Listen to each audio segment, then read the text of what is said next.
Rock, va la voir. Putain, je filme rien là les gars.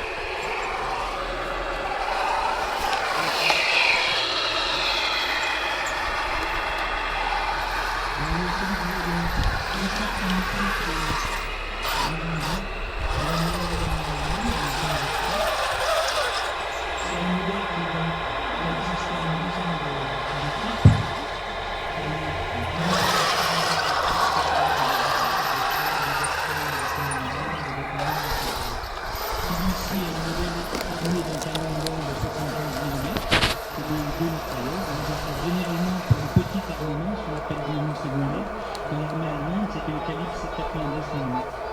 Vous avez la mitrailleuse de caisse qui se trouve à l'avant de gauche et une mitrailleuse coaxiale canon.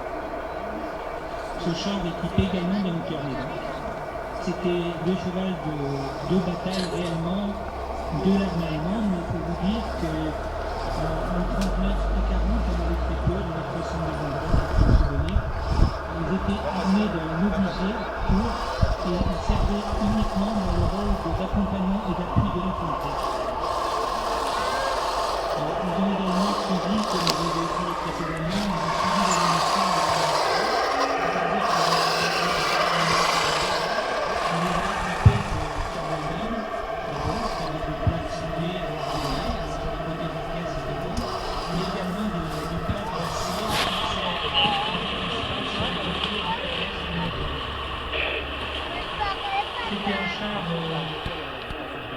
assez bon et qui a été, dans la fabrication, a été poursuivie très tardivement pour de la guerre.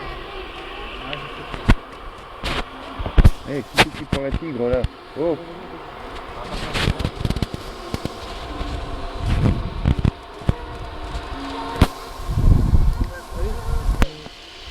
C'est bien connu, le T-34 d'origine soviétique. Celui-ci un peu particulier avec ses protections sur le côté latéral et sur le devant. C'est une amélioration de quelque chose de 45 au moment du combat de crise de guerre. Il est équipé d'un moteur diesel qui est d'origine française. Ce sont une licence d'un moteur étudié pour l'aviation française qui par la suite a amélioré à équiper nos chasseurs en 39-40. Plus précisément, pour ceux qui connaissent un peu, les Ram Semi 406 et les Dewattin. Il était armé d'un canon de 76 mm qui était assez équipable, de 85 mm dans cette version-là, mais les versions anciennes avaient un 76 mm de différentes longueurs. L'avantage du T-34, qui pesait dans les 32 tonnes suivant les versions du jeu, c'est qu'il avait une suspension avec des barres de torsion, des gros galets, la licence et des chenilles larges qui lui permettaient de passer un peu partout, dans la boue, dans la neige, etc. Et il était relativement rapide. Il était fréquent au cours de la guerre patriotique, comme les Russes, que l'infanterie soit transportée à l'arrière du char, non sans peur, comme ça. Mais c'était une pratique courante et rapide sur le terrain, parce que c'était une bassin de soit de la charge et de participer au combat. Donc,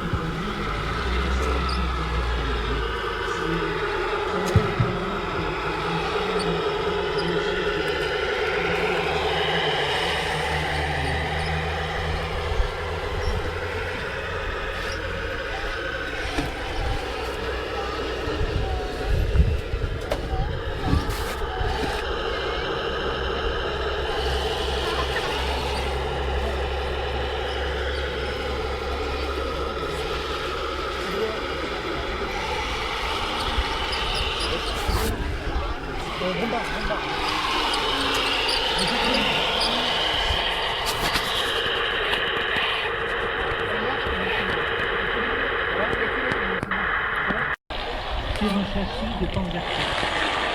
Les premiers exemplaires sont apparus en 1943. Il a été créé dans un but bien spécifique.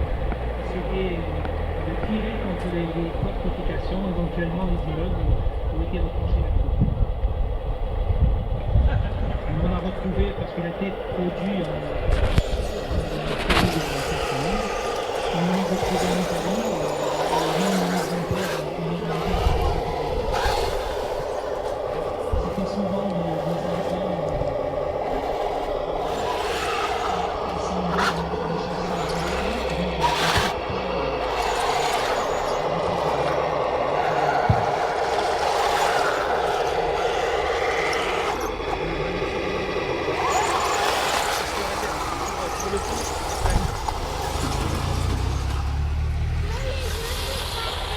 Du faire feu sur en particulier les chars russes, quelquefois à 1500 mètres.